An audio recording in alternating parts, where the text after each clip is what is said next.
What up, bro? Ooh, what up, bro? I was giving you that siren song. And welcome to Bruh Meets World. This is our extra credit episode. I'm another Ceej. movie. I am Tony Curtis. And this is our extra credit episode on The Little Mermaid. You know, it's funny. I had mentioned a few months ago, like, I'm never going to go to another live action Disney movie. Like, I've given up on them all. And there were things about this movie that made me so curious that I knew I had to see it. And just like you, I wanted to talk about it as soon as I left the theater. Exactly. I have to say, okay. So for me, I want to do things a little bit differently because I was like, I want to start off on a positive note. We're going into a 3-day weekend. We are getting, like summer's around the corner. I'm feeling the essence of let's start with positivity. And then if we have any critiques and or opinions that may not be as positive, we'll go into that. All right, so for those of you who don't know, we are talking about the 2023 live action remake of The Little Mermaid, the 1989, I want to say, 1987 Little Mermaid. This is a recreation of that starring Halle Bailey and Jonah Hauer King, I want to say, is how you say his name. Along with Melissa McCarthy and Javier Bardem. Exactly. We also get David Diggs and Aquafina or some other names that are in the cast. And in reality, for those of you who have not seen the movie yet or are anticipating, we want to let you know our conversation will be spoiler filled. In fact, I thought about doing a non-spoiler section, and I was like, I know TC well enough where that's just not possible. It's not possible. And honestly, guys, who doesn't know this story by now? Who hasn't seen The Little Mermaid? I mean, there's very little that changes. We'll get into it all, but you know the basic gist of it. Absolutely. So, this is the 2023 live action remake of The Little Mermaid. For those who are unfamiliar with the story of The Little Mermaid, it involves young Ariel, daughter of King Triton of the Ocean. She is one of his 7 daughters.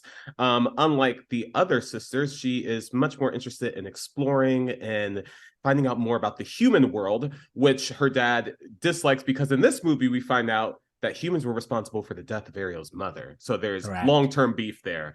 However, despite her dad's warnings, Ariel is attracted to these humans. She finds one that she thinks is cute. He falls overboard. She saves him, gives him a siren song. He falls for her. She, trying to be with him, goes to her aunt in this movie, Ursula, who is a sea witch, who promises that she could help her with her problem by making her into human. For 3 days, she has to win over the heart of the prince by getting a kiss. Although in this movie, there's a little spell on her that makes her forget that she's supposed to get that kiss. Yeah, so there are some differences. So it all comes down to Flounder and Sebastian and Scuttle to help orchestrate and try to make this kiss happen. But as soon as they get close, Ursula steps in and she disguises herself as the woman who saved Eric with wearing Ariel's siren song. Ariel finds out, takes the song back. Ursula transforms, giant monster fight scene, wedding, happily ever after, Alan Menken score, closing credits. That's basically it, right? Perfectly. You summed it up just right. You know what? I will say there are some differences between the animated version and the quote unquote live action version. There are new songs that we get. There are different motivations for characters. Some storylines are completely different. Some have been just slightly altered.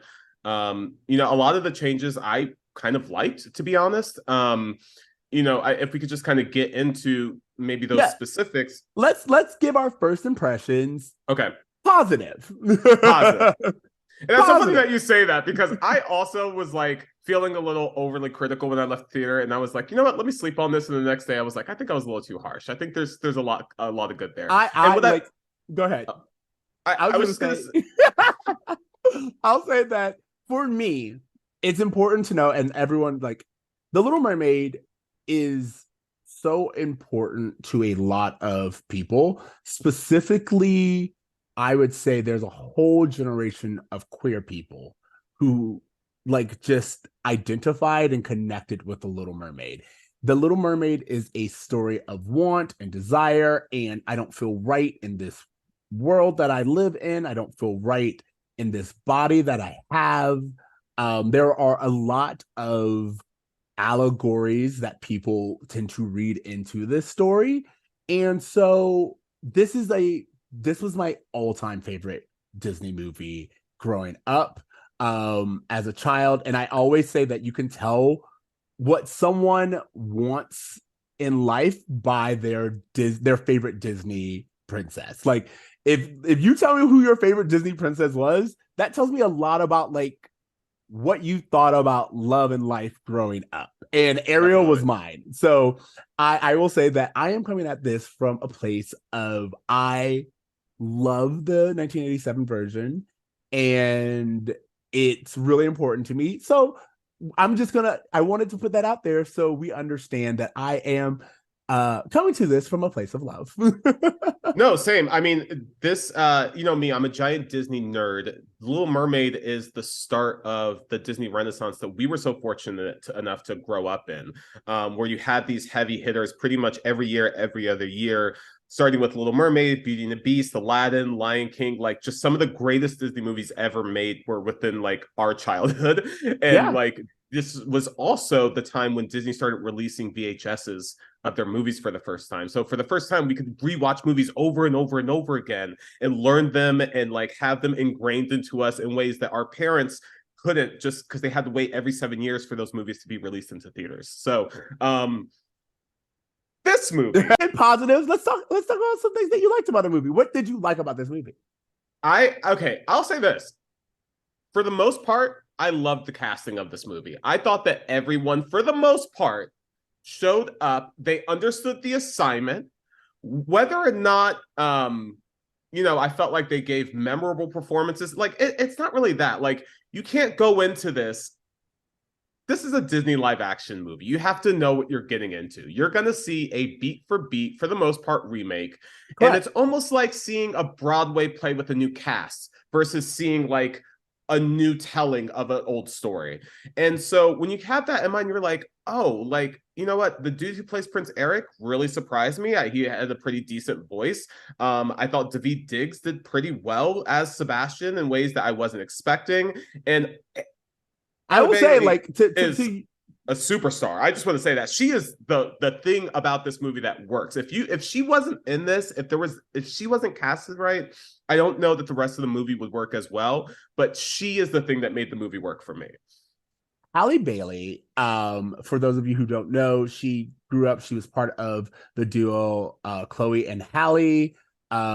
She and her sister were also on the show Grownish, and now they each have their own career paths. Halle Bailey acting and her sister music slash acting.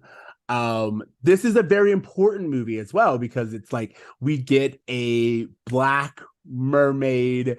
It's almost kind of like that 1998 Cinderella version of like Sure, yeah. race isn't what we're really focused on here. We are, for the most part, just whoever fit the bill was cast, and that's, I think Javier Bardem does a great King Triton. I was like, Yeah. oh, actually, this works for me, and I'm so glad you brought up Brandy Cinderella, because I thought that same thing within the casting. And I thought that like this movie felt so much like a fairy tale. I couldn't place the location quite like exactly. It seemed like there was a mythology that existed that didn't exist in our world, that made me kind of buy into the fantasy elements of it and not really tie my human understanding of just like locations or anything like that, or even race, to this fairy tale story.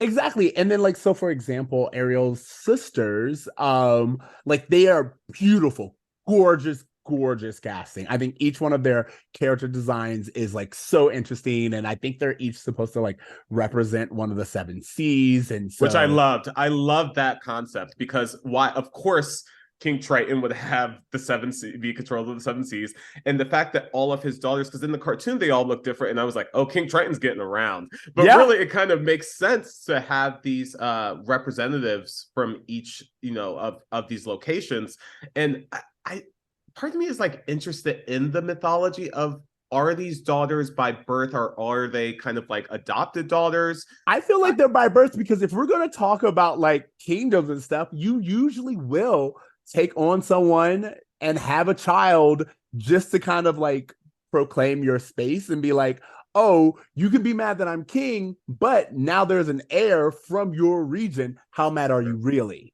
You know what I Yeah. mean? Like it's a very historically accurate approach, and I just thought that was interesting. And then again, they're all gorgeous, so it's like, Yeah. who are you mad at? And this is the part that kind of confused me a little bit because of all the daughters kind of representing actual places in the world. I was like, well, where is Ariel supposed to be? Is this the Caribbean? Like, and if so, is she supposed to represent these slaves that were thrown off of ships? You know Like, what? I mean, this is a deep. It's so funny that you say that because a part of me was, I don't know how to explain it or even why, but a part of me kind of made that link too. That because was she just is an kind of like, American, it seems at least American adjacent. yeah, yeah, absolutely. It's a good question to ask. And going back to Halle Bailey, her voice is magnificent. Amazing. There are moments where she literally just looks like Ariel, like the animated version of Ariel, and I I think mean, she is stunning. Like in terms of just like being a Disney princess, I don't know that they could have casted anyone who has not just the appearance, but also that voice that stops traffic, but also just like a heart and a genuineness to her. Like you felt an innocence to her performance in the ways that you believed her, even when Ariel was making choices that were naive. yeah. She just sold it really well. I will say that also the movie in general is beautifully done. Like it reminded me like when it opened up, I was like, oh, we're not far off from getting a live action Finding Nemo. Like it just felt like like what I mean, because like Finding Nemo, like what happened with Disney, from what I understand, is like in each movie that they do, they challenge themselves to really focus on something. And Finding Nemo was this movie where they like wanted to do the ocean really Yeah. well, really detailed. And so to see this movie, which is like the elevation of where Finding Nemo was with digital artwork to where we are now, I was like, oh, we're not far from getting a Finding Nemo live action because everything was just so well done. I actually like there are so many things that I thought would bother me, like Flounder, like Sebastian, and they worked. I feel like Flounder actually worked for me. I feel like Sebastian's design really worked for me, and David's humor. Like there are things that I went in here expecting to be bothered by, and I actually enjoyed. I will agree. Okay, because I actually had issues with some of the visuals, specifically the underwater scenes. So I'll save that for the latter half. But I will say that, yes, the actual physical designs of Sebastian and Flounder and Scuttle, specifically when we were on land, I thought worked very, very well. Correct. And even like the way that just the set and the setting of everything, like this island felt very like it had this like Caribbean flair to it, and it Yeah. had this community, and I love the way they had like Community. uh the townsfolk and how Ariel kind of mingled in with everyone. Like I thought all of that was really beautiful, and the way they shot those like dance sequences with her and Eric, with the townspeople dancing. I just Yeah. thought that's all worked really well. I thought the hat thing, like the little hat So cute. flirtation, so cute. I Yeah. thought that was nice. I really enjoyed that. I will also say Aquafina to me worked. Like I got the raspiness of her voice actually did work for me in what they were trying to do. And there are some new songs that I was like, I don't know how you feel, but Scuttlebutt, I enjoyed. I thought it was Interesting. I Okay. thought it was something that it was written by Lin-Manuel, and I was like, this is absolutely a Clearly. Lin-Manuel Clearly. addition. However, for Aquafina, for this moment, I was like, I'm getting the energy as it's playful. I think it's going to be very interesting to talk about this movie or how people receive this movie who have kids, because I do think Definitely. the biggest thing with Disney and these live action remakes is that you have so many adults who have really deep connections to the animated versions that come in and like will feel however they feel about Sure. the live action version. But when you're a kid, I do feel like there is something special about seeing a black mermaid and seeing Definitely. just the beauty of like mermaids in this way that I'm not going to get because it's just not what I came for. Does that make sense? Sure. I mean, you're talking about like going into a movie spoiler free. Like all adults know this movie, and we have this picture in our head of what we've always imagined the live action version. And that's part of like, when I'll save this towards the later half too, but just kind of my overall thoughts on why I don't think a majority of these remakes work well, because you are actively competing against masterpieces that have been, you Literal know, masterpieces. masterpieces in the minds of children worldwide and have become part of people's DNAs.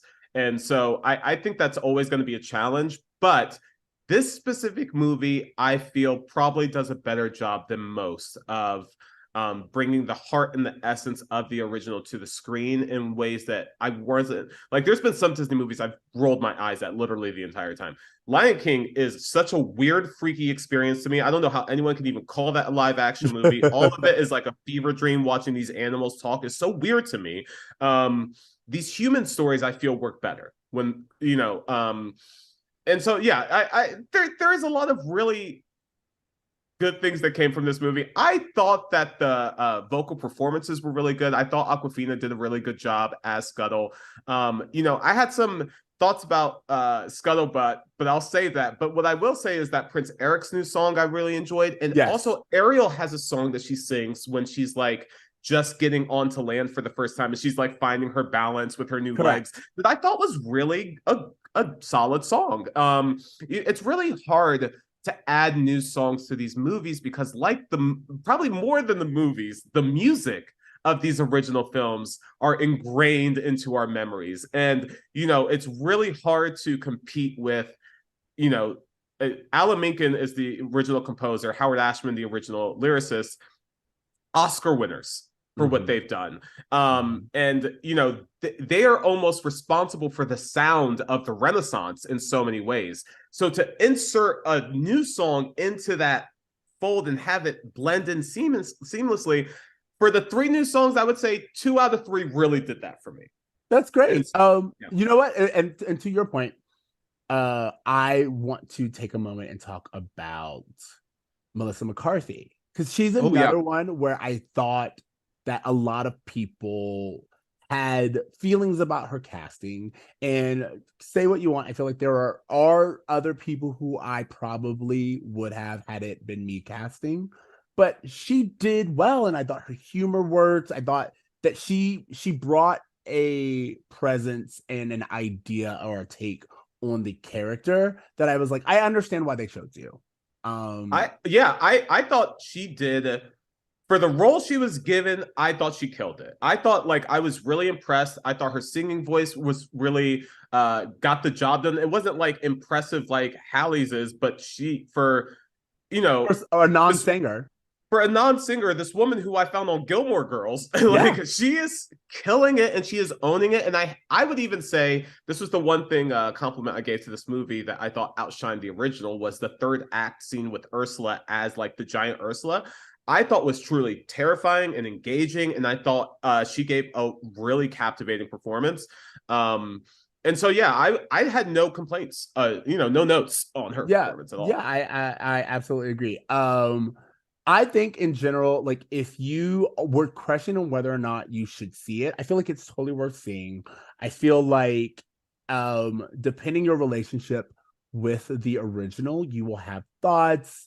Oh, can I I think say something real fast? Because you were no, go talking, ahead. yeah, you were talking about how like how kids who go see this movie, or when you're watching this movie with kids, they're gonna have a different impression of it. Yeah. And so I saw this movie on accident. I went to the mall to return a shirt to H&M, and I saw that they were doing an early screening. I was like, okay, I'm gonna go. I was in the theater with almost all adults, and so it was a different experience. But when I saw Aladdin, I was in the theater with mostly kids, and I actually went with children. And what I noticed was, even though it was engaging, there's something about animation specifically that resonates with children in a way that live action movies, no matter how much they're geared towards children, will not have the same effect. And even Interesting. though I think it's incredibly important for little Black girls to be able to see themselves represented in this, the fact that we still don't have a lot of Black animated characters Yeah. represented within Disney, I feel like is denying those kids that same connection, because something about animation, even when it's a redhead white girl, it just allows for you to kind of place yourself into those roles, I think, in a way that's a little bit different. And when I think about like Tiana, I was like, she's fantastic. I felt like she was kind of wasted for most of that movie, but I just feel like there's something about the animation, and for kids specifically, that they relate to cartoons, and they see cartoons, they feel like it's instantly for them in a way that live action just doesn't. That's such a good point. I never thought of it that way, but and I people with children, or if you're a listener who have kids or whatever, please let us know, because I'm so interested in that aspect, because it actually makes sense to me, and I have no idea if there's like any research to back it. But Sure. like a cartoon, for like a lot of people assume cartoons are for children. So I can see how an animated thing, a kid would be like, oh, this is for me. But when it's live action, how invested do kids naturally feel? Do they feel like, oh, this is something I'm supposed to get into? Or do they feel like this is something for my parents that I may enjoy? You It's know? almost like kids who have like the kids in our generation who have a really strong relationship with like Mary Poppins, more so because their parents loved Mary Poppins, and that was like Correct. their experience they had, like, relating with their parents and bonding with them was watching this movie. I have to wonder, as millennials, when we take kids to go see these live action remakes, is it not just different versions of that?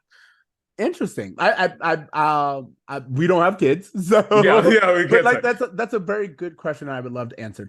I think that I am ready to kind of move on into some of the opinions that I have on the movie. How about you? Are you ready? Do you have anything else you want to say? Yeah, I think that's covers all of my good. Okay, so if you've made it this far with us, thank you so much. Now I will say we're about to get turned, because want it to be, I want it to be positive. I want it to be positive. But I have so many things that, okay, I said what I said about it being a very important piece of my childhood for a reason, which is to say that I understand that this is something that I like know breath for breath. Sure. And I'm very into that masterpiece as it is. Mm-hmm. So I was already going to feel a type of way, and I knew that. I feel very much in the lane of, I don't know why we are doing live action remakes of things that already worked. Like I don't know if we've had this conversation, but give me a live action Rescuer Down Under. Yeah, Give we me talked a about this. live Atlantis. Yeah, Yeah. give me different versions of live action, or better yet, Cruella. Give me expansion. Like, this movie hints at a history between Ursula and Triton.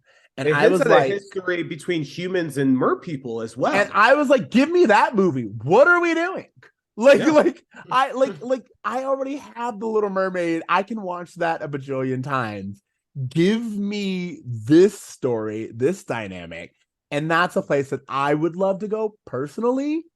Or the Um, other thing I think we talked about was the fact that there's seven sisters. Like, why do we only have to see the story of one? Maybe all of them have adventures, and we can expand that universe out. I mean, and that's another thing I will say. As I like just to kind of start off, one of my biggest gripes is this movie is casted very well, and yet I don't feel like we get a lot of the characters that I would have been interested in seeing more of. And the sisters are one. So just starting off right off the bat, we lose the opening song, Yeah, we do. Ariel's sisters, and immediately I was like, this movie ain't for me. Because here's the thing, there were certain things where for me, the opening song, Ariel's sisters song, is important for a few reasons. One, we get to meet the sisters, and you casted all these sisters amazingly, and they're beautiful, and they are so interesting looking, and I want to know about them. And the opening song introduces us to each of them. And not only does it introduce us to each of them, but it makes Ariel's voice important, because the whole thing is the sisters open their own song. They have a song, dance, number. Everyone's there to see them. And they're like, you think we're good? You think we're great? You haven't even met our youngest sister, whose voice will knock you off your fins. And then there's all attention on Ariel, and she's not there. And it's just like this big moment of them being misses what seems to be something where the entire kingdom has come into attendance, and it is like a public disgrace for her not to be there. However, correct, in this movie, it feels like she just missed a family meeting. Yeah, exactly. It's not even like a family dinner. It's like a council meeting. Like everyone came into town to discuss business. No, they say that there was like an event coming, but they never show us said event. Okay. So to that point, they say something like Blue Corn Moon, but I'm just going to call it that because I've been listening to other soundtracks and Pocahontas, Blue Corn Moon. But they say something like the Blue Corn Moon is around the corner. That's why Triton calls everyone together. From that beginning, I was like, oh, that's interesting, because if Ursula's contract is the magic is only good for as long as the Blue Corn Moon, then I was like, oh, those 3 days make sense for Ursula to be like, look, you have to do this, but once that moon comes up, all magic is gone, or once that Blue Corn Moon's gone, whatever, that would make sense. I was like, oh, you're giving me like a reason why it's 3 days specifically and nothing else, because the Blue Corn Moon is 3 days away. Like they kind of hint at that. Nothing. Don't expand on it at all. And I was like, oh, so that was just nonsense. Okay, well, I guess I can let that go.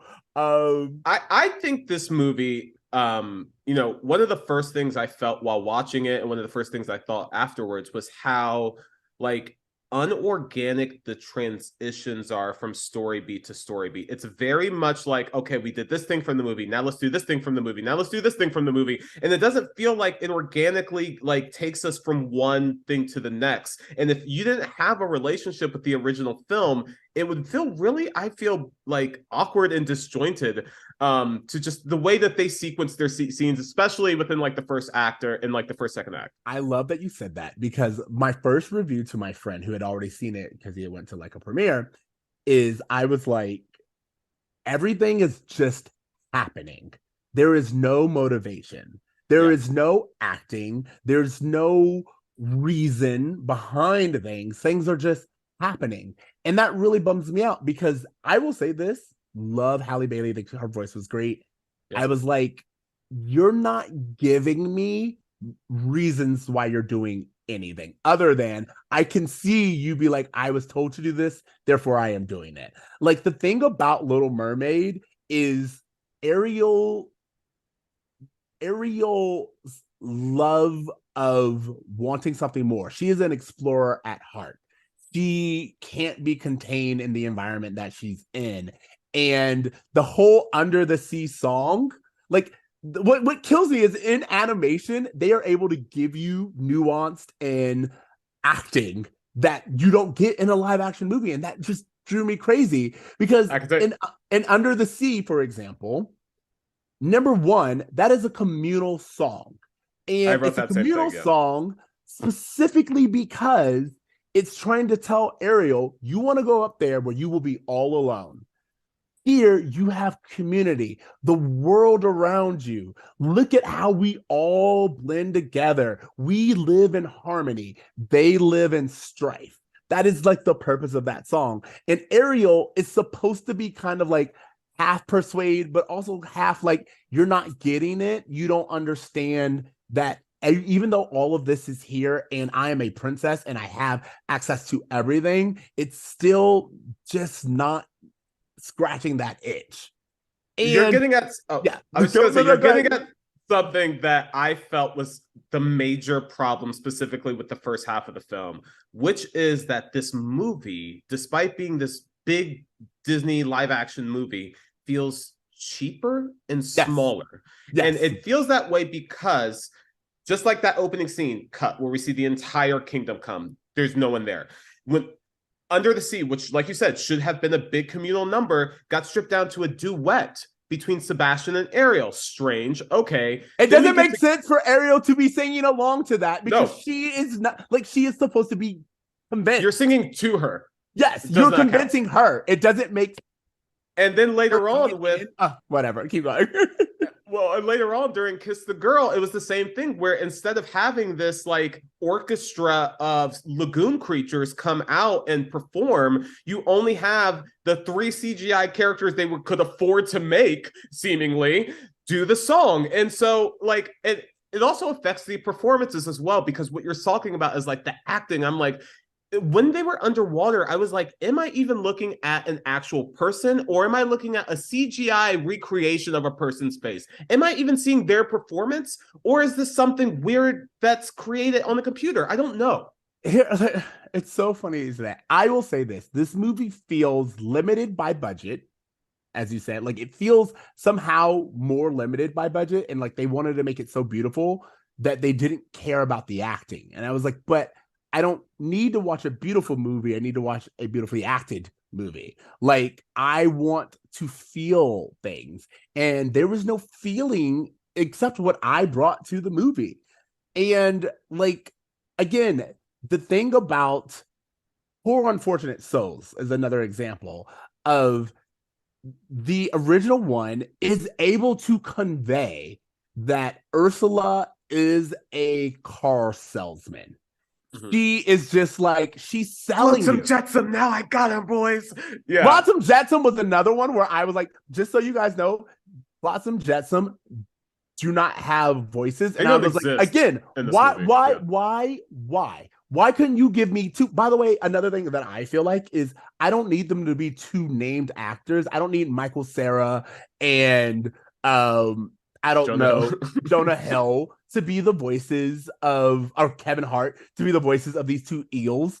It could have been anyone, any voice actor. Can I say something about that really bothered me a lot about Flotsam and Jetsam? And the reason is, not only do they not have voices, until they're trying to lure Ariel to the Sea Witch, they hardly are on camera. And I say that because for the first 3 or 4 times we are introduced to Ursula, she is quietly monologuing to herself. We cut to her. It's like we have all these scenes, then we cut to Ursula. She's talking to no one. She is monologuing. Here is the backstory. Here's my motivation. Monologue. And I'm just like, dude, you're not even talking to your eels. Like, this feels just like so unnatural, and like from a writer's perspective, so lazy to convey your backstory this way instead of just showing us. Have Ursula show up at the family thing and call some shit. Like, show us that she's been banished instead of having her tell seemingly the audience what's going on as like backstory. It's so frustrating. Absolutely. Well, all right. So for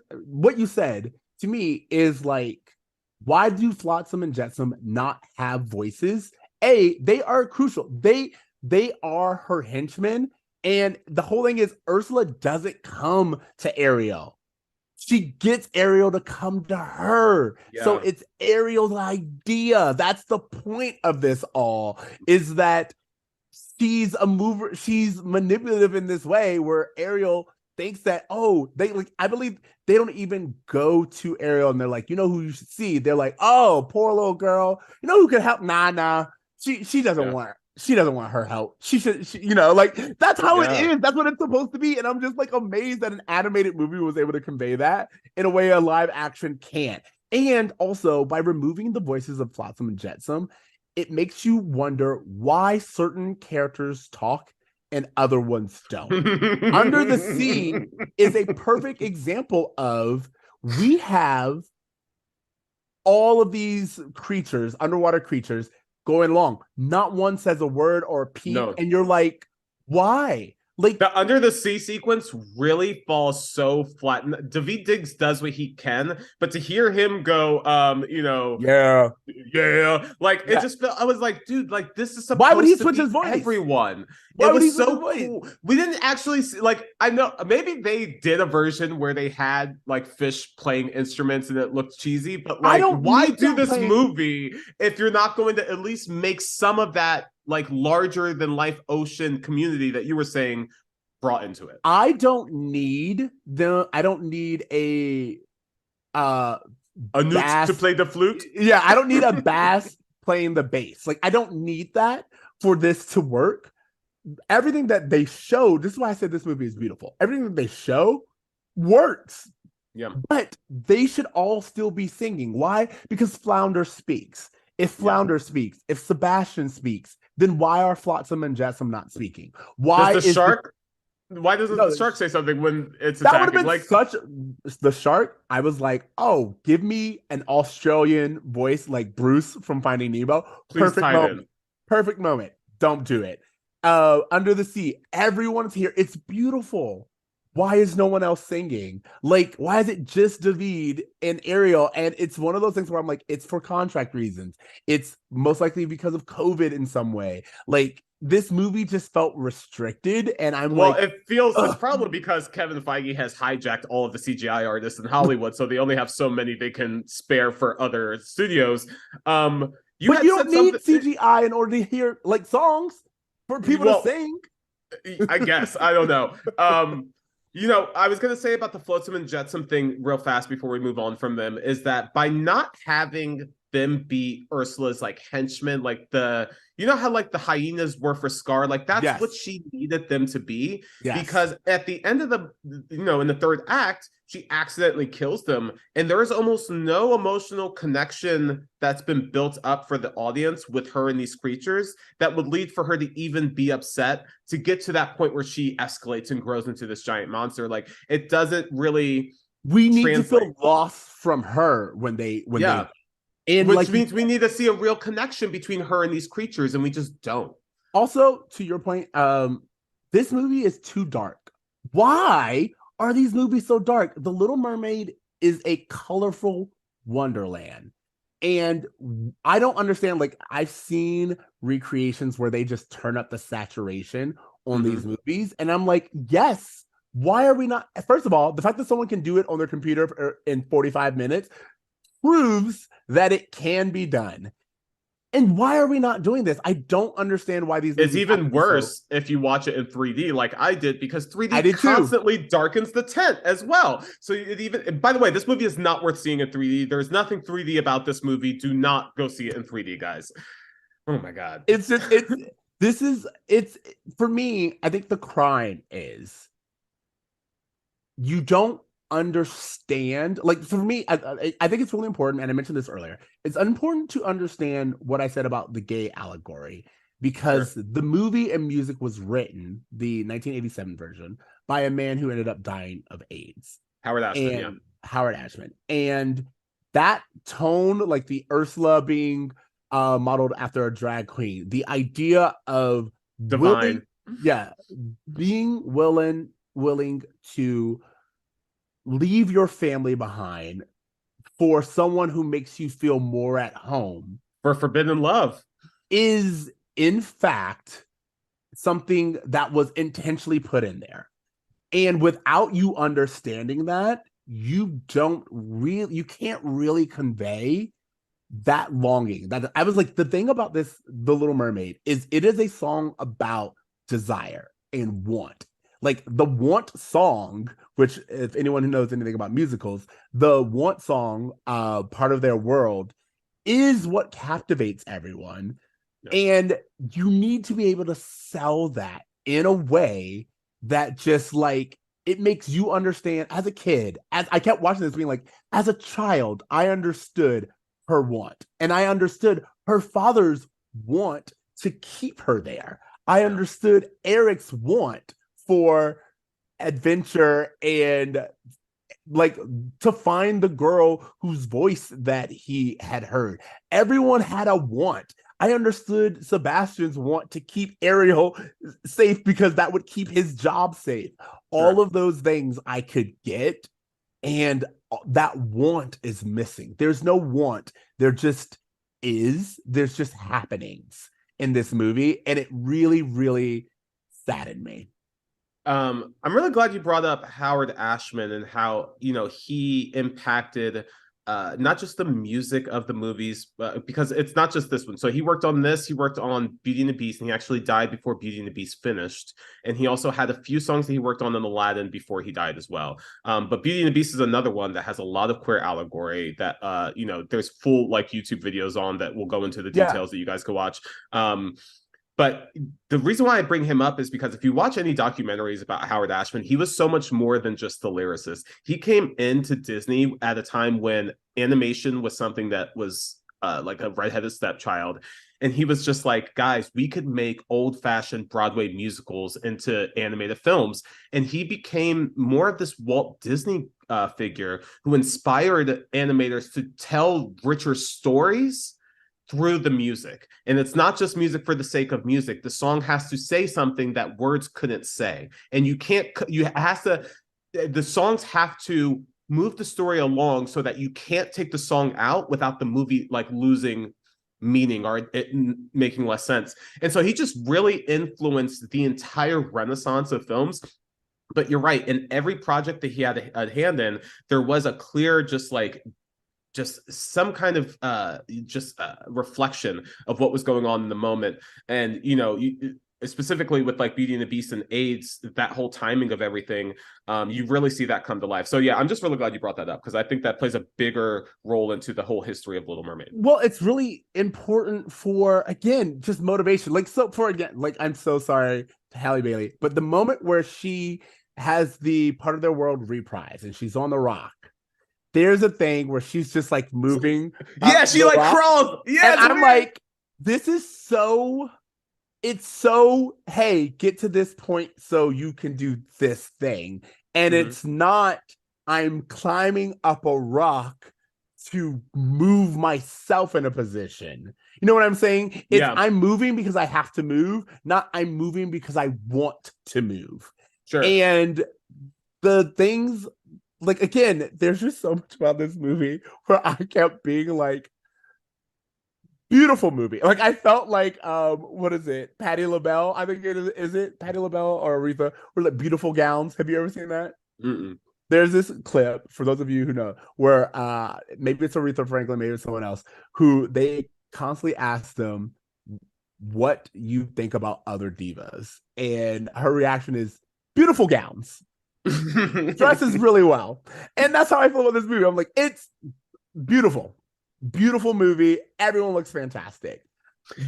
Like the acting, no, ma'am, not there. Well, this is what I said. Like, you have to go into this movie knowing what you're getting. Like what you said, when you go into a Fast and Furious movie, you have to know what you're signing up for in order to get the most out of it.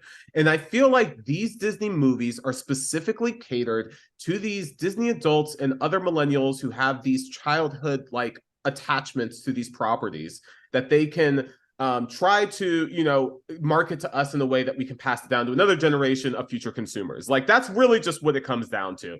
And what's sad is that at least with this movie, and I felt like with their other movies as well, like Aladdin, the things that were the most interesting to watch were times where they did original stories, where like they broke off from the animated story that I knew like the back of my hand, and they added new elements into it. And I was like, I kind of wish there was just like more of that. I kind of wish there wasn't this like, hey, we have to hit all of the beats of the original. And it was like, okay, we know the original, great. Now let's get it out of our mind and look, what's the best story that we could tell right now?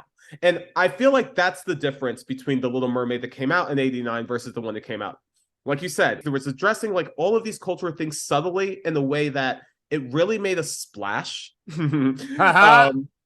In the time it came out. And this movie, for whatever reason, as entertaining as it was for a Friday night when I took an edible, like Yeah. it just like it, I don't know that it would have a life in and of itself past that time, like that Friday night for me specifically. I agree. Like, I will say there are two performances that I need to applaud. One is Noma Du Mzwendi. I'm so sorry. She plays the queen. First of all, Oh, she's in great. general, she's always good. I enjoy almost everything that she does. She is a great actor in general, and she does really. I was like, you're acting. You have studied acting. You're giving me a performance. I like yours. Her, but then also I got to give props to Jessica Alexander, who plays Vanessa, because Oh, that okay. girl understood her role. Like Yeah. everyone else, Eric, again, it's like you go from point here to point here. You kind of are into Ariel. You kind of are under a spell. Okay, whatever. Like no, everyone's kind of really lacking motivation for me, except Vanessa.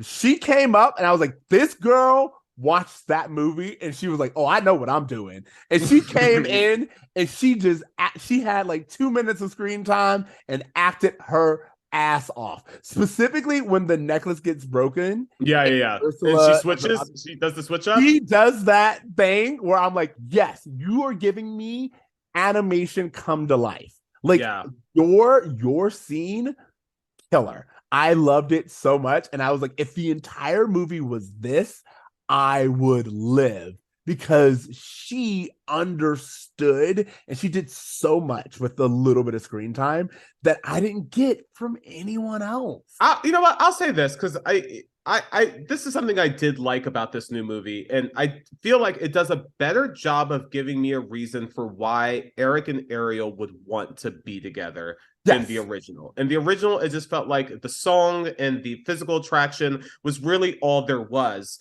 But this movie really makes it clear that Ariel is like when she's like on the ship in the opening scene, an opening act. She's watching Eric and hearing him talk about the world, and she's falling in love with what he's saying more than how he looks. Whereas in the animation, she's just like, look at how gorgeous he is. And it feels like, and pros and cons.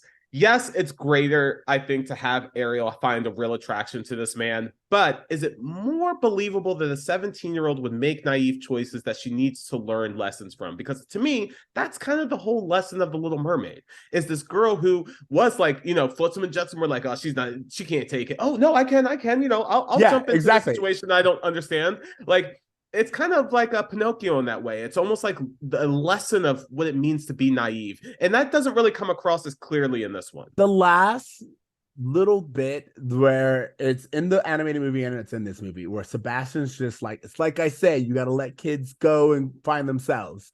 It's like, that's actually what the moral is supposed to be. It's supposed to be like, even though we've all like read it wrong and like had our own, the whole moral is, for a parent, you have to let your child be your child and let them be themselves. And there's only but so much you can do. Hope you raise them right, set them free into the world. So in that aspect, I was like, I like this change. I also kind of liked their thing of Ariel being illiterate and therefore she doesn't sign a contract. She just pulls one of her scales and they're like, it's written in blood. I was like, oh, makes sense. I like this change.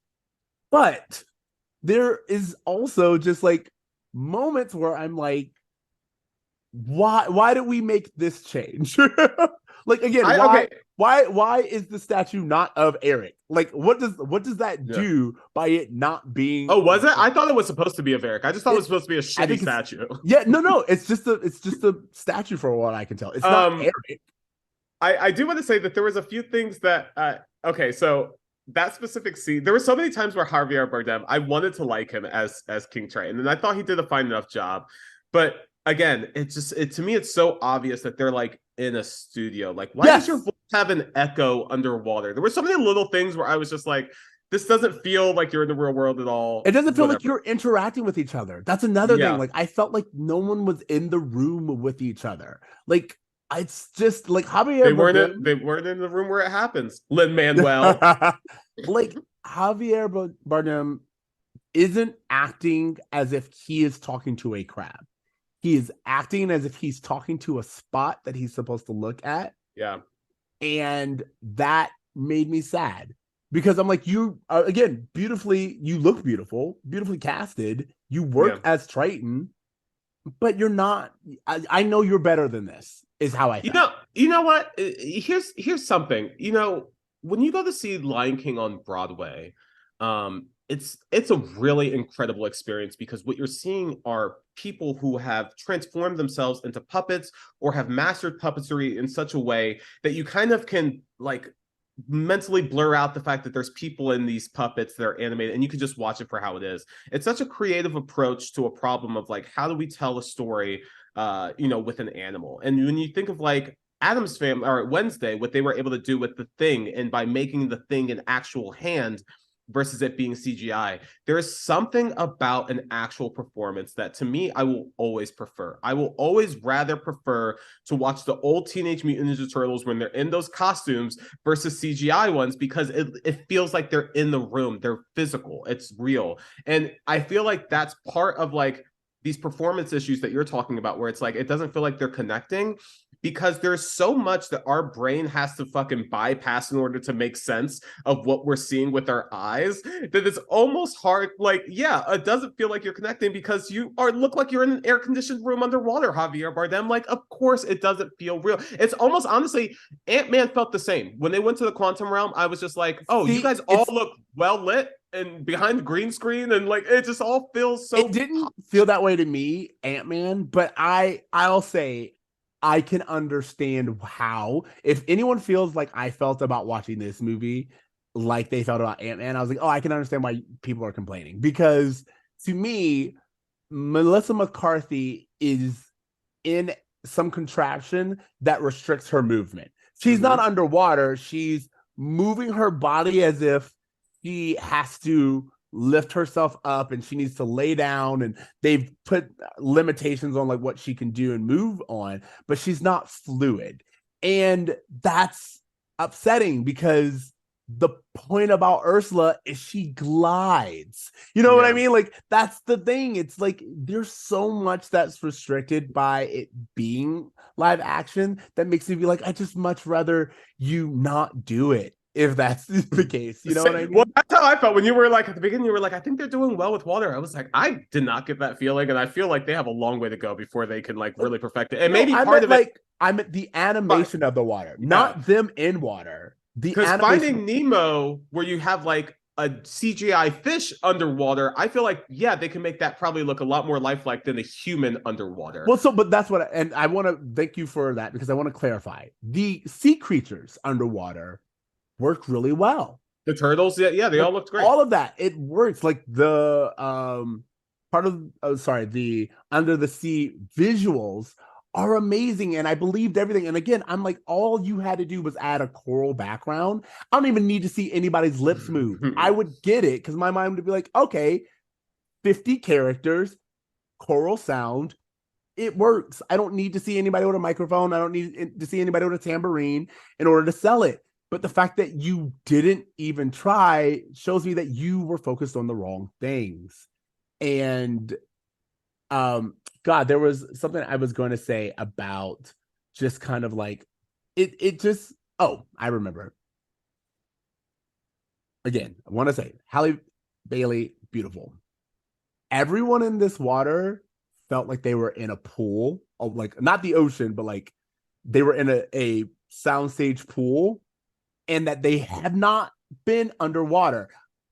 I want you guys to understand, there is a way to act. Like Splash is a perfect example of people who like that, you're in water, but she acts like she's been in water her entire life.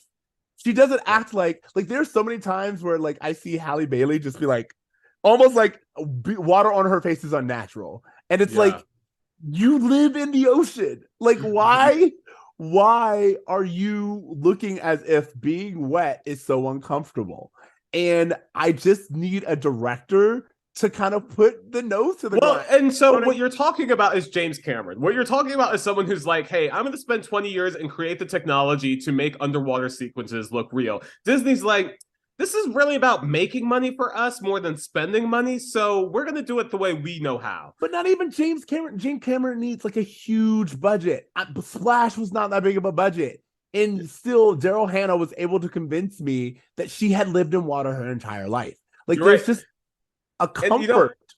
there was a place in Florida where they actually had these like diving mermaids who would be able to hold their breaths and go under and swim around, and you could like eat dinner and like watch these mermaids swim. And like, you know, that talent of just being able to hold your breath for a long time and make it almost look effortless as if you're not needing to gasp for air is such a talent. And one of those things where it's like, yeah, let's get humans to do an incredible thing that like only certain humans could do. Like, that's why I come to the movies, is to see incredible shit. And like, I don't need a computer to create all of that when humans are capable. And it almost feels, like I said, a little lazy. And like, clearly, if the technology can't do it well enough, then why try to make it do it again, anyway? to me, I don't even need you. I'm talking about the parts where like they're halfway out of water, the mer people. Oh, yeah. And again, it's just like there's this thing where I'm like, you didn't have a director who cared enough to be like, do it again. And you have this look on your face.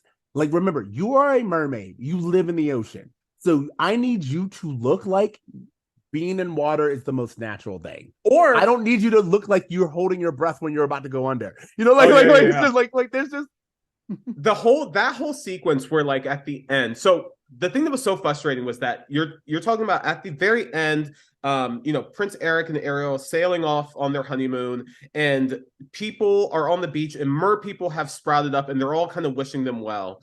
What you're not seeing is the fact that we as an audience have never met any of these mer people because they weren't in the opening sequence like they were supposed to be, and we didn't see them swimming around anywhere else. We've only seen Sisters and Triton at this point.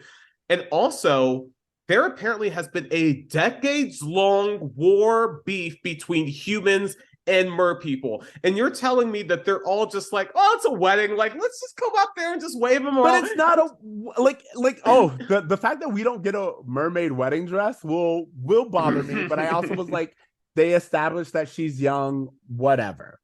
But but just that whole thing of just like, oh, like, yeah, there's mer people here. And for the humans to have seen a sea witch come up and then just be like, you know what? Let's just enjoy the party. To me, it just felt like it's odd to throw in this whole mythology between humans and mer people if you're going to have them come together without anyone acknowledging, hey, this is the first time any of us have really been together and we've been fed fear about each other for our entire lives. Triton and Ursula, like that should be beef. That should be on site.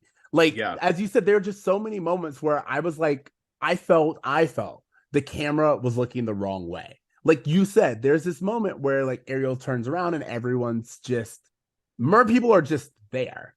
And it's like, no, to your point, there needs to be a moment of the mer people ascending out of the water and being like, hey, we're going to stand here with you. And for the humans to be like, oh, I guess we got to figure out how to be with mer people now. You know, bro, like, are you ever at the beach and just see like dolphins or whales or anything? You ever like, I go to the beach and I'm in awe. I'm just like, wow, like an actual whale just like out there doing its thing. Like in California, you can get really lucky seeing that shit. And if I saw a mermaid or a group of mer people, the expression I would have would be like that whole like the you know, E.T. when the ship comes down at the end and everyone's in awe. Like I was thinking the Santa Claus. Face. The Santa Claus. Yeah, when you see him flying for the first time and everyone's like, wow, like magic exists. Like there is none of that in the third act at all. And it's kind of disappointing. Last little bit for me, and then you seem to have opinions about songs, so I want you to go into that. Oh, yeah. But the last little opinion for me is there is also always a moment as an adult you watch these things. And I was like, this is product placement. So when he gives her the Little Mermaid, she's like, oh, my Little Mermaid. I was like, as cute as this is, that is made so you will sell me little figurines. And like I just say, I'm like, that's what this is here for. So you It's can for sell me a the little figurine. 4K Blu-ray box set that will come with Exactly. it. Yeah. Exactly. So that's like I'm not gonna lie. I thought I wasn't upset that I went. There was just lack of acting, lack of motivation, and that's so upsetting to me because I went back and I rewatched a lot of the animated clips and I was like, yeah, see, there's motivation here. There's little touches of movement that tell a story when I'm looking at it. When I'm looking at Ursula, when I'm looking at part of their world, when I'm looking at Under the Sea, there's little movements and nuances that an actor can absolutely do. I pointed out the girl who played Vanessa because she, to me, it's like, I don't understand how you were able to do this, but you gave me every motivation that the animated version had. So I know it's possible. I don't know. I feel like every time I see one of these movies, I'm more in awe of the simplicity and beauty of animation and the fact that you are able to convey so much with just a drawing versus a performance. Like, I don't know. I purposely did not go back and rewatch the animated version. I went into this with the lowest expectations possible. So, I went I think after. I went oh after. yeah, yeah. The one thing I wanted to say about the music. Okay, so I was a little disappointed because, as you know, I'm a massive fan of both Lin-Manuel and Alan Menken, who did the music of this. I saw Alan Menken in concert like a month and a half ago. It was great. Alan Menken wrote all the favorite Disney songs of your childhood. He's amazing. And the thing about him collaborating with Lin-Manuel, which I was really excited about, is not only um the fact that Lin-Manuel is really responsible for some of the greatest recent Disney songs when you think about Encanto and Moana. I feel like he has created music that can live alongside those classic Disney movies in a way that I don't even think like Frozen 2 or any of that shit can really kind of hold up to. But it was like the collaboration of the two is something I was really looking forward to. And I was hoping that together they would be able to create an original song that for me would outlive this movie experience. And to me, I didn't get that. I thought Scuttlebutt was so out of pocket for what this movie was. If you're listening to the soundtrack, I just feel like it kind of comes out of nowhere. There's not enough Afro-Caribbean beat infusion to the soundtrack that I was hoping to get for a rap song to organically be able to pop up in a way that makes me go, okay, yeah, sure. When Scuttle starts rapping, to me it feels like, okay, if you go back and watch The Lion King, when they first released it onto Blu-ray, they added in this new song called The Morning Report. Yeah. And it was Uzazu coming in and he's telling, Mufasa and Simba about what's going on in the I know. kingdom. Yeah. And they're practicing whether or not they're going to jump on Zazu. And there was a song that I guess was cut, but they added it in. And when they added it in, I was like, oh, this is interesting, but it just doesn't feel like it belongs with the rest of these songs. And it doesn't feel like it was worth animating for this song. And I felt the same about Scuttlebutt. I was just like, this could have been a few minutes of just dialogue that they stretched out into this song that doesn't feel like it works with the rest of the soundtrack. And so that's why I was a little disappointed in. There was this other thing I kept thinking was going to happen that didn't happen that kind of, I was like, wow, that would have made this work a lot better for me. They go out of their way to say like, hey, Prince Eric was found as a baby. Yes. And so I thought they were going to tie it in so that Ariel's mom saved him and that she was killed while she was trying to save him. Interesting. I thought they were going to tie it together in such a way so that that's the reason why that siren song meant so much to Eric. I just thought there was going to be more of a connection there. And that was me just like, again, expecting way too much from a movie that was like, really, this is about the payday for us. I don't think anyone went into making this movie with ill intention. I feel like everyone really tried to probably make the best movie they could. For me, ultimately, the problems start with the CGI, and I think the CGI affects almost every other aspect of both performance and overall like story structure that we get throughout the movie. Like it all just feels kind of all over the place and jumbled. And yeah, I mean, not upset I saw it, but am I gonna watch it again? I don't know. Like I'll say it's funny. we didn't really get into like the changes that this movie made, which I feel for the most part, most of them work. There are ones where I'm like, why? Like again, like for me, not having the concert, why? Like it could have been a small affair, not having the choral. Again, there's something that is lacking when you don't have this is your beautiful community that you're leaving behind so much for this, but you think that it's worth it. I really I was gonna say I really enjoyed the scene that Ariel and Eric have in like that library. It was like, oh, absolutely. So this because one of the complaints about the original is the fact that this girl has no voice, so she can't consent to anything, and so whatever. And this movie kind of makes that seem like a non-issue. There's so much body language that Halle Bailey is able to communicate. I'm gonna stop you right there because I disagree. Okay. Wait. Here's the thing. As someone who grew up with deaf people, who has watched art with deaf people, to deaf mute individuals, to see Halle Bailey's performance be so muted, literally, I'm like, the thing about the animated movie and real life people who can't speak is they're usually still very animated.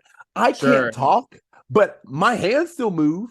I can still expressive. I smile big smiles. I'm eager to like do things and point things out. Right, and there's like an eagerness to Ariel. Ariel's like, look, I can't speak, but that doesn't matter because like the life that's coming out of me is what's intriguing to Eric. He's like, this girl can't even speak, and yet I feel like I know everything she's saying. I guess not what true. we get. She's not overly animated like that, but I guess what I was kind of speaking to was more so this idea that like I could see why they would actually like each other and fall in love in a way that I didn't understand in the original. When they're going over globes, she's genuinely interested in hearing his story. She's excited to know more. She wants to hear about others. She's pulling out more maps. Tell me more. Like, I'm into this shit, bro. Like, and when they're going out, she's the one who's like, no, let's make this horse go faster. I want to row the boat. Like, I loved that energy out of Ariel, and I think again that's more so the way she was written, but it just made me feel like that they had a more genuine connection than in the animated film. And I'll give you that. I like that. I kept saying wedding accidentally because I'm thinking about the animated version, but I kind of like that this one didn't really end with like that. Like it was just kind of them sailing off and becoming explorers together. Love that. Here's the thing. Yeah, I will not deny that is a ending that fits this movie. It does. I will admit that. But as a fan of like that dress moment is so important. When Triton changes Ariel from like having fins to that sequenced gown, there are just like things that this movie, they were an affront to gay people. It's like, how dare you take this away? How dare you do this? I'm not disagreeing in the sense that like I feel like Eric and Ariel make sense in this storyline. Like that moment in the library, the idea of him getting her out of the castle and like all this other stuff, it does work. I just wanted more heart. I wanted more acting. I wanted more expression. I give Daveed Diggs a lot of credit because I didn't have a lot of high expectations for him going into that role based off just the little things I heard in the trailer. And I did think he did a good job, and he was able to have the humor that was good comic relief when needed. However, there was something to me that was just like, I'm listening to a man doing a Jamaican impression versus hearing a Jamaican voice. When Jamaicans exist. Well, yeah, when there's Bohemians, like there's actual Caribbean people with these genuine accents. And so there was one point where they were like in the town and there was, I don't know, let's call him Jamaican or just some kind of like Black Caribbean man who was speaking to Ariel and had like a genuine accent. And I was like, oh, that's what's kind of missing. I just need like an actual, like something authentic to be in this movie. And I think that kind of is a larger, like a small thing that kind of hints at the bigger issue with this movie, which is that nothing feels authentic.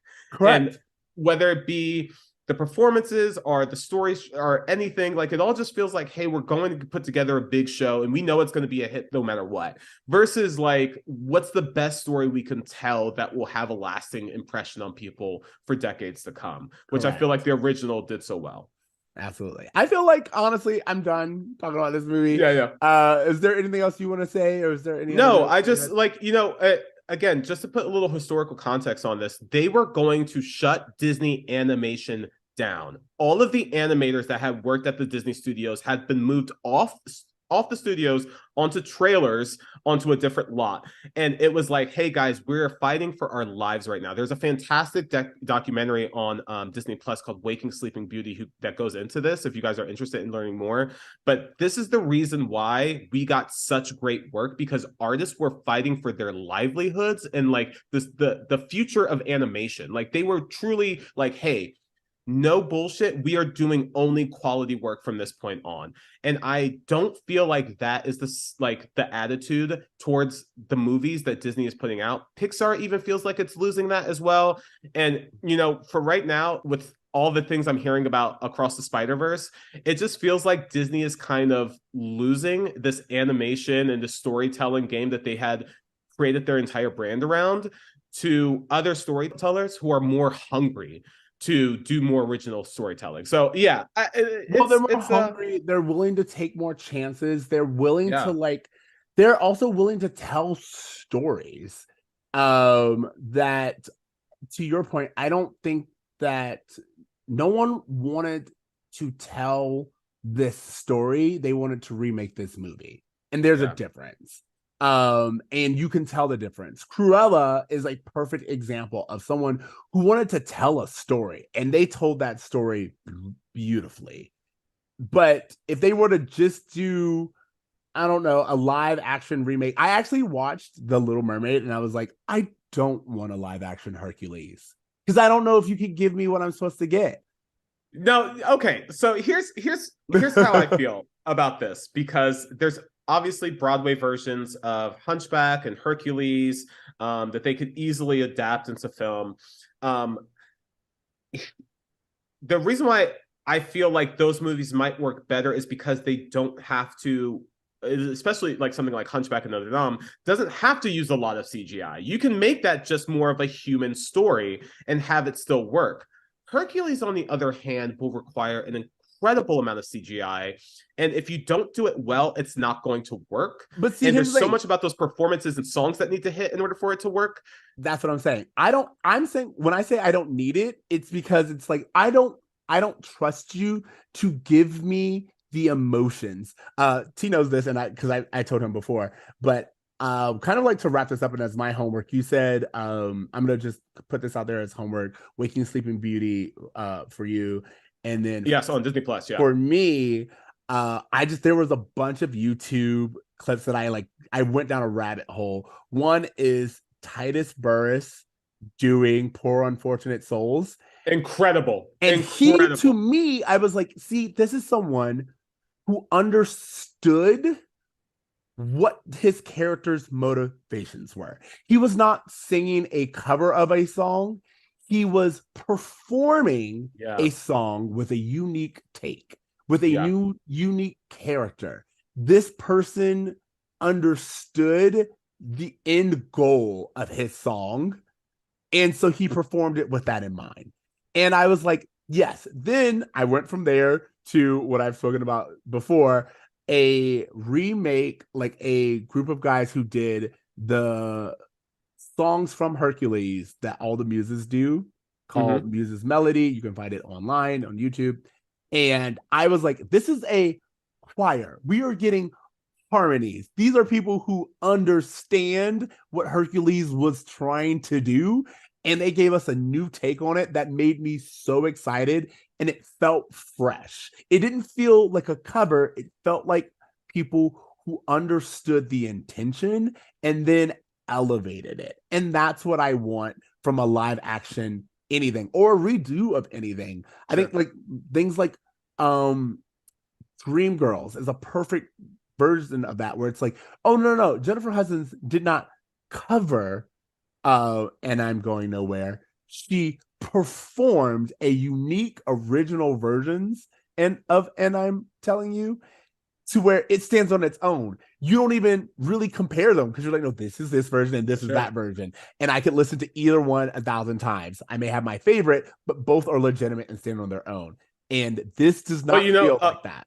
I was just going to say another great example of that is Hairspray, the non-musical version to the musical version. Seeing someone do a remake where you're taking the essence of the original film without feeling tied to hitting the beat for beat story, notes that they hit in the original. Two things I want to say to you before we wrap up. One, did you see the Jodie Benson cameo? Where? Okay, so Jodie Benson, who was the voice of the original Little Mermaid, and I just know her face so well because she did all the press for Little Mermaid forever. She was always in the VHS and DVD releases that they did. She's the one who gives Ariel the fork for her food that she starts to do with her hair you know what? I think I did see it, but again, this movie, it's not really memorable, so yeah, I forgot. But I think for I her to give her that fork, to me, I think I just did see that. Really perfect. Keep going. And my second thing to you was, okay, so what Disney remake would you like to see? Like, if you could pick one movie, I have no confidence in anything at this point. Wow. In time. Like, I just don't. I like seeing this, seeing The Lion King, seeing Aladdin, where I'm like, these are all colorful, rich environments, and for some reason, Disney just wants to strip all of it. There's a reason why I keep going back to Cruella, because I feel like Cruella was one where it's like it was in color. The fashion, the everything was like punched in a way that made me understand the people who made this made it way better than it had to be because they were in love with the story that they were telling. And at this point in time, I don't want to see a single remake of anything unless you are in love with the story you're telling. That's how I feel. I feel like we're at a really interesting time with these Disney remakes because they have done live action versions of all of the classic animated films, the heavy hitter classic animated films, and also the heavy hitter Renaissance films that we discussed have all already been made into films. I've been kind of waiting for them to get to this point because to me, it always seemed like it would be far more interesting, like you said, for them to make live action versions of movies that were not perfect masterpieces. Take something like The Rescuers, take something like, Black Cauldron, which was a failure, and find what's good about this. What can we take from it? And to me, like, if I had to like gun to my head, like, this is the live action one I want you to make next, to me, it would be A Hunchback of Notre Dame. Like I said, you don't need a lot of CGI. The score of that music of that movie, I think, is the greatest Disney score of any Disney movie. Fight me on this if you want to. There's nothing better than the score to Hunchback of Notre Dame. And the Broadway version expanded upon the story in such a way that I have full confidence that if they were to take that Broadway version and turn it into a film, that they would do really well. They give Esmeralda a lot more character. There's new songs that I feel like mix right into the original. So that would be my vote. And like you, I am a little protective of Hercules, but I also would be so curious to see it that I would probably see. It's one of those things where it's like, I don't trust you. And I don't get me wrong. If they made it, I would go. But I feel like I'm just setting myself up for heartbreak. I also heard rumors that they're going to start pulling from newer movies to do live actions, like Frozen and Moana. And I'm like, bro, these movies are so new. Like, give these movies time to breathe. Why? Frozen's what, 10 years old? Why are we doing this? I think I've heard this before. A Questlove doing Aristocats. That's something that I can handle. Dope. Like, you get what I'm saying? Like, yeah. I take an Oliver and Company. Like, give me the Disney Vault live action, but someone who understands. Or again, if you want to go to these properties like Little Mermaid and Beauty and the Beast and all this, expand that universe.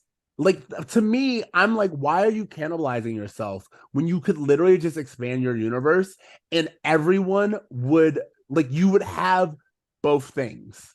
Well, if we're talking realistically, they are cannibalizing their universe. They're really exhausting their audience. This is what Disney is doing. They're doing it with Star Wars. They're doing it with their princesses. They're doing it across the board.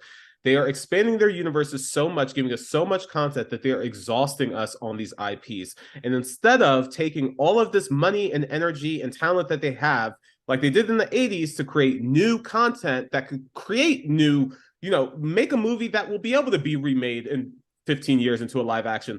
That focus isn't there because this easy moneymaker is just hanging right there for him. And it's so obvious that that is the main drive and motivation for all of these. But it feels very short-sighted.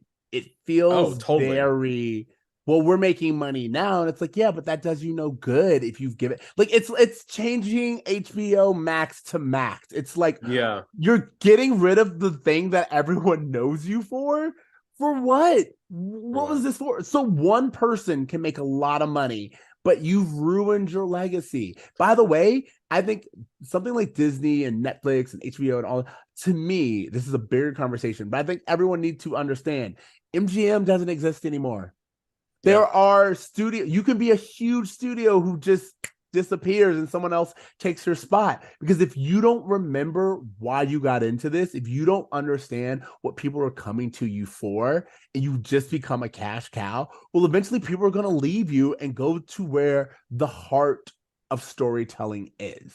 And which is why I bring up like a Spider-Verse, because that movie, the reviews that have been coming out for that movie say it's better than the first. It's a perfect film, the best Spider-Man movie. And of course, these are just like extremes, but like clearly there are studios who are willing to take risk in animation and storytelling in ways that Disney is not. And, you know, to even further prove this, last November, the last Disney animated film that came out was a movie called Strange World.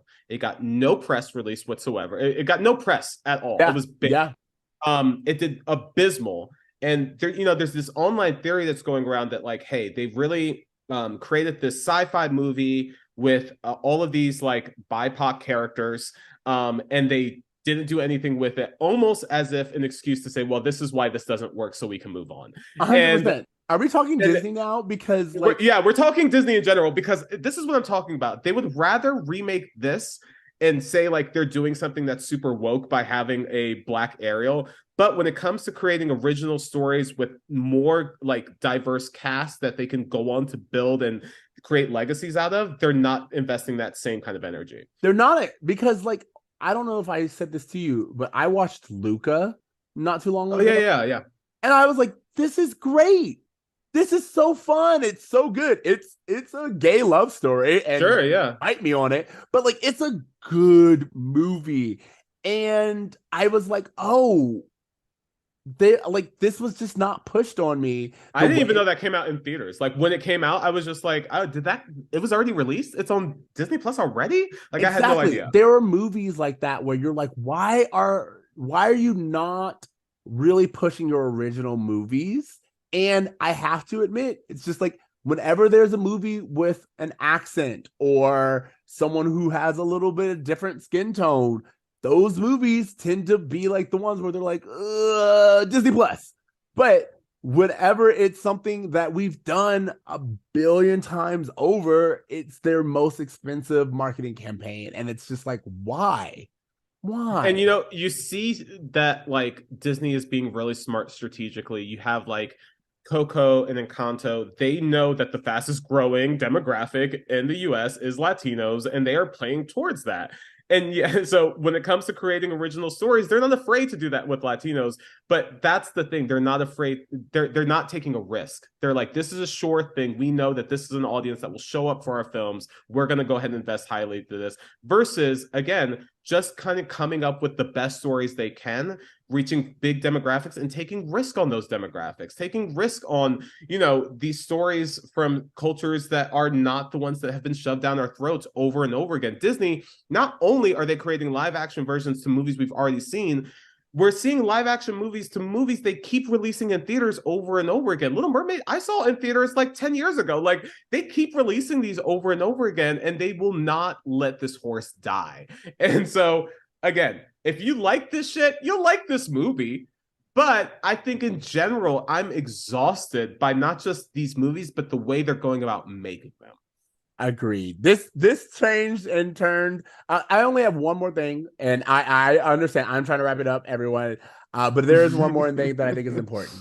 With Ariel's sisters, there becomes a whole moment of them talking about, look at what these humans have done to our environment. Look at what they're doing to the ocean. Do they even care about the mess they're leaving behind with their shipwrecks? Like, there's that moment and it goes nowhere. And it's one of those things where it's like, why introduce a thought that you're not going to expand on? And I wanted to acknowledge that. That's it. Like if they were like the ship crashed on coral and like would literally destroy the community and like gave like so much more reason for why there's this beef, like they really could have expanded upon it. But yeah, guys, we could keep talking about this for hours. You know us, you know we can. Ultimately, I feel like I got everything out. If you guys had feelings, if you loved it, reach out. If you hated it and you think we were right, reach out.